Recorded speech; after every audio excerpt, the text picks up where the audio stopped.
Hey, CSFL. Demons owner here. It's a pink tie event today. We got the Demons owner doing some power rankings. Got some big trades this week. Shane Antwine for Tony Miller. Huge trade. Gators also pick up Eric Watson, so it looks like they're going for some Season 3 Demons magic there with Doran Johnson, too. So we'll see how that turns out for him.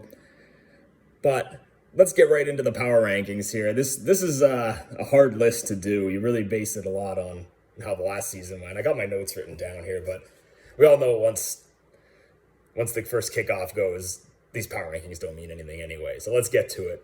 Number one, I've got the Demons because we're the best team in the league. No, I'm just kidding. Number one, we got the Vipers.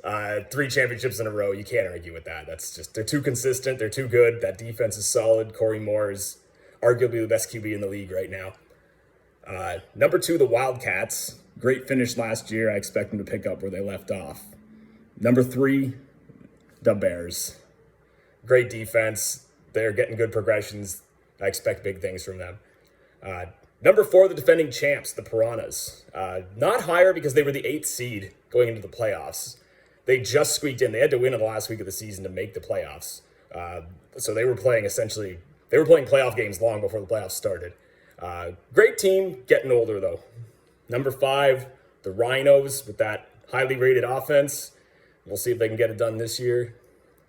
Number 6, a team that's consistent, but doesn't seem to get over that hump of elite, the Blue Jays. Eric Reeves we all know he's a great quarterback. He's just not, they just haven't seemed to put it all together to make a big playoff run yet. Number 7, the Cobras, who have had some good runs. Strong team, just like the Blue Jays, they made it to the championship a couple of seasons ago, but haven't been able to finish the job. Number 8, I've got my Demons. I feel like I should be higher on the list, but I'm a little biased.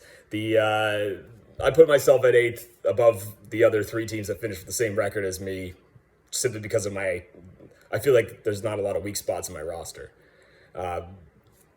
But it depends on how you feel about the quarterbacks I have.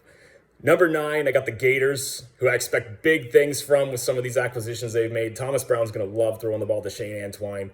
The Gators have always had a good defense. We'll see how losing Tony Miller affects them. It might not, because they have a lot of good players around that position anyway. Number 10, the Werewolves. Another team, I think this team's similar to the Blue Jays. I just don't think their roster is as strong as the Blue Jays, where it's a team that they're not bad. They just haven't been able to put it together and make a run. Number 11, the Scorpions. Will Brooks is a great draft pick. They struggled last year, and it's hard to move them up any higher than that when you notice I've got the bottom 4 all kind of in the same spot.